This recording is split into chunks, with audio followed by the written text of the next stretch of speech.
Dear students, I am going to talk about fusion and diffusion of French and English in the Middle English times. I hope and expect that by the end of this session, you will be able to understand the link and relationship between French and English during this period. Well, my dear students, years that followed the Norman conquest, that is the years starting from 1066, that the sting of defeat and the hardships that these people faced, they were so great, a political and social disturbance, that they were gradually forgotten. It took time for the people to forget all that. Gradually, people were pacified and they accepted the new order, they accepted the Norman rule, and they literally started following their ways of life. In other words, what we can say is that they accepted that as a reality of life and they adjusted themselves to that, both in terms of social and linguistic aspects.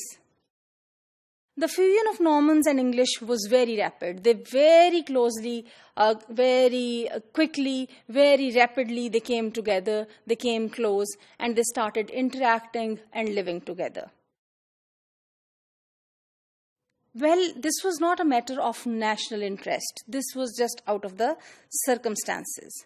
When a distinction is to be made, we can very clearly understand that by the term English, we mean the people of England, and by the term French, we mean the people of France. So, the fusion was taking place, but there were certain elements that were working for the diffusion as well. So, being together and being separate, this was going side by side. This early fusion of French and English in England is quite clear from a variety of evidences. I would just share a few evidences or some of the examples of how it was happening. The first thing through which it was happening, and what is a proof of that, is the marriages. Marriages of the Normans that they had with the English women.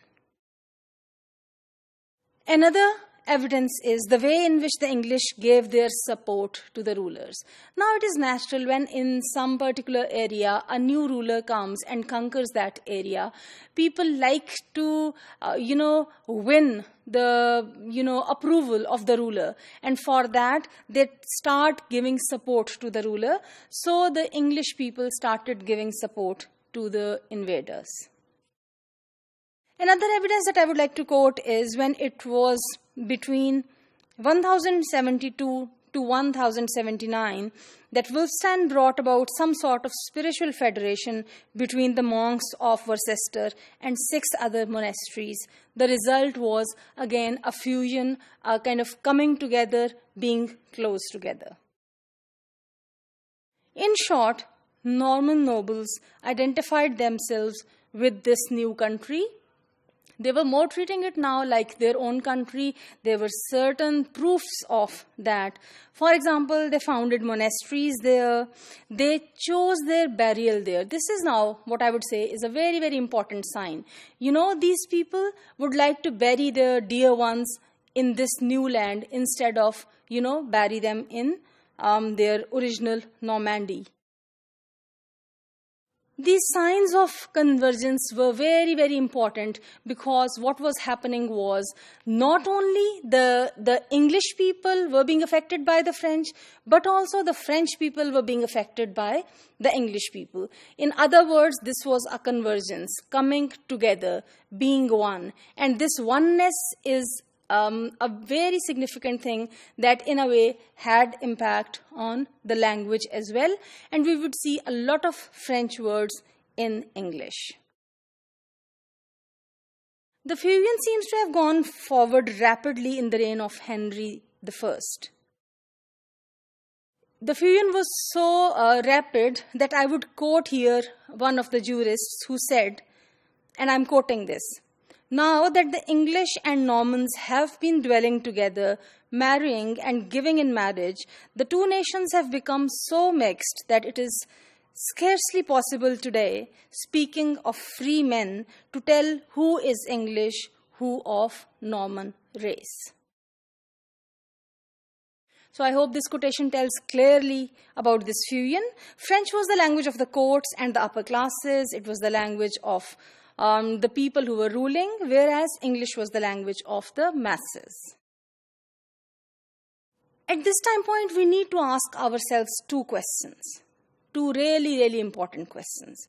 One, when and how generally did the upper class learn English? So, after this first half of the Middle English period, there was a shift.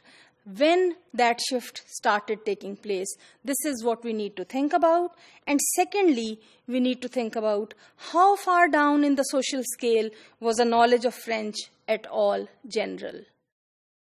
Was it only the upper class who knew French, or the middle and the lower classes too had the knowledge of French language? We need to think of this question very, very seriously, because these are the two questions whose answers had a strong influence on the language we are talking about.